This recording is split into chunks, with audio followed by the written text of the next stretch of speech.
So, I was figuring out what I wanted to draw the other day, and then Medusa popped into my mind. I used to love the Percy Jackson and Olympian series by Rick Riordan. Like, love them. I read them all as soon as they came out, and because of this, I kind of fancied myself as a little expert on Greek mythology. But as I was reminiscing on the books and the movie, actually, we don't talk about the movie. Actually, no, let's talk about it for 1 second. If you do read these books, do not watch the movie first. The movie spoils all the epic plot twists, cuts out the major character development, and I could really do a whole review on my thoughts on the book versus the movie, but today I just want to talk about Medusa. Honestly, these books were a really fun way to learn about the heroes and the titans and the sordid relationships of the gods, but they never really delved deep into the backgrounds or the origin stories of the characters, and especially not Medusa. So like most people, I just had a basic understanding of Medusa's lore.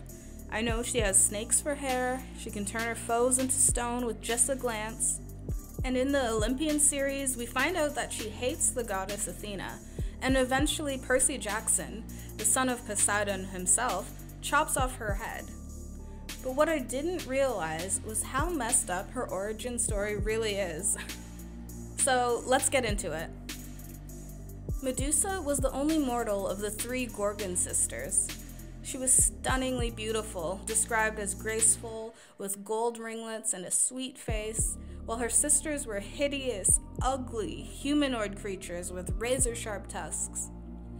But Medusa's sisters were immortal, and they were created to aid in the Titans' war against the gods. But that's a whole nother story.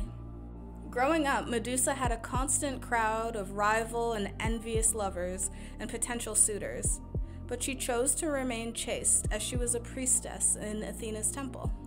Eventually, her beauty caught the eye of the sea god Poseidon, who broke into the temple to have his way with Medusa. Side note, Poseidon used to be my favorite of the Greek gods, but he's canceled.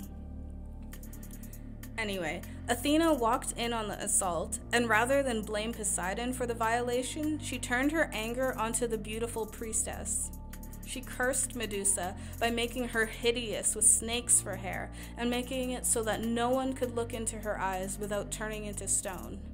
Athena then banished Medusa to a faraway island to await her fate. And honestly, Athena is the real snake here. Medusa is always made out to be the villain and takes joy in turning people into stone and tormenting people, but honestly, girl, same. Anyway, fast forward a little bit.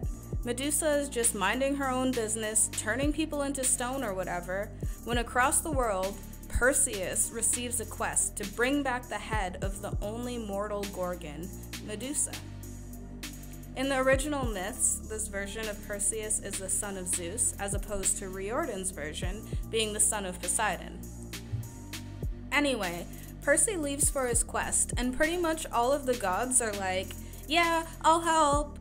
Hermes gave him winged shoes so that he could fly. Hades gave him the helm of darkness so that he could be invisible. Hephaestus gave him a sword, and Athena herself lent him her bronze shield. The reflection in the shield turned out to be how he was able to see Medusa without being turned into stone. So Percy chops off Medusa's head, and then on the way back home, he just casually uses her decapitated head to turn a couple of his enemies into stone, before eventually giving the head to Athena. And as if that wasn't enough of a slap in the face, no pun intended, Athena then sticks Medusa's head to her shield to use as protection. And the name Medusa actually comes from an ancient Greek verb meaning to guard or protect. Athena, what is you doing? First you curse her for something that she had no control over, and then now you're dangling her head around post-mortem to protect you from a similar fate?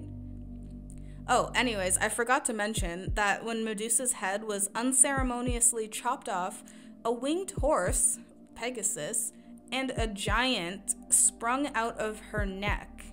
These were her and Poseidon's children. Yeah, I'm not sure how that works out, but it's Greek mythology, so you can't ask too many questions.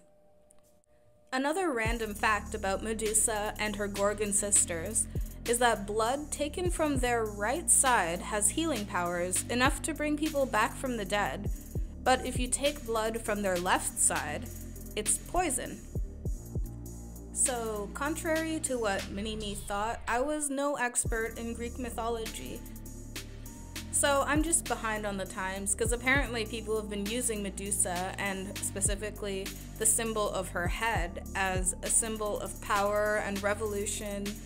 People back in Greece used to have Gorgon door knockers or statues outside of their home to protect them from evil. And you might even recognize her famous head silhouette from the fashion designer Versace. Honestly, I would say it's shocking how Medusa was treated, and it kind of is, but these days there are still women who are being shamed and treated like pariahs for things beyond their control. Just because a woman is sexually attractive does not mean she's asking for attention.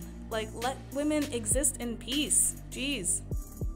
If you're interested, I've linked some sources below that go way more in depth, and let me know if you're interested in more origin type stories or Greek mythology. And check out my Instagram for more of my art, and until next time, keep it classy.